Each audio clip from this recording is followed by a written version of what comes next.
आकाशवाणी औरंगाबाद. वैभव जोशी ठळक बातम्या देत आहेत. उद्यापासून सुरू होणाऱ्या संसदेच्या पावसाळी अधिवेशनाच्या पार्श्वभूमीवर लोकसभा अध्यक्षा सुमित्रा महाजन यांनी आज सर्वपक्षीय नेत्यांची बैठक बोलावली आहे. सभागृहातलं कामकाज सुरळीत व्हावं यासाठी महाजन यावेळी सर्वपक्षीय नेत्यांना सहकार्य करण्याचं आवाहन करणार आहेत. दरम्यान भारतीय जनता पक्षाच्या संसदीय समितीची बैठकही आज होणार आहे.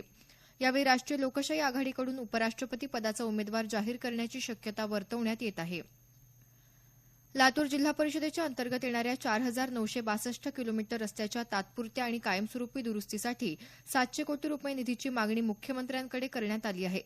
जिल्हा परिषदेचे उपाध्यक्ष रामचंद्र तिरुके यांनी वार्ताहर परिषदेत ही माहिती दिली. नुकतीच लातूर जिल्हा विकासासंदर्भात मुख्यमंत्र्यांसोबत झालेल्या बैठकीतले निर्णय सांगण्यासाठी ही पत्रकार परिषद घेण्यात आली.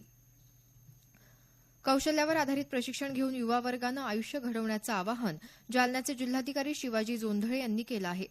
जागतिक युवा कौशल्य दिनानिमित्त जिल्हाधिकारी कार्यालयात आयोजित कार्यक्रमात ते काल बोलत होते.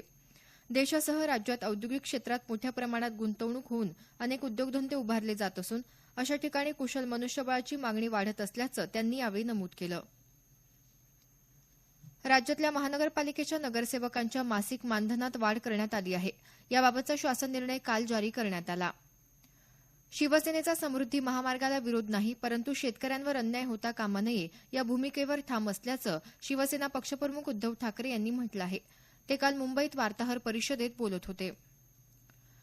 परभणी महानगरपालिकेच्या सर्वसाधारण सभेनं गेल्या वर्षी डिसेंबर महिन्यात पालिकेच्या मालकीचे गाळे आणि ओट्यांचे भाडे तसंच अनामत रक्कम याविषयी पारित केलेला ठराव महानगरपालिका अधिनियमात बसत नसून तो महापालिकेस अहितकारक असल्याचं कारण सांगत राज्य शासनानं रद्द केला आहे.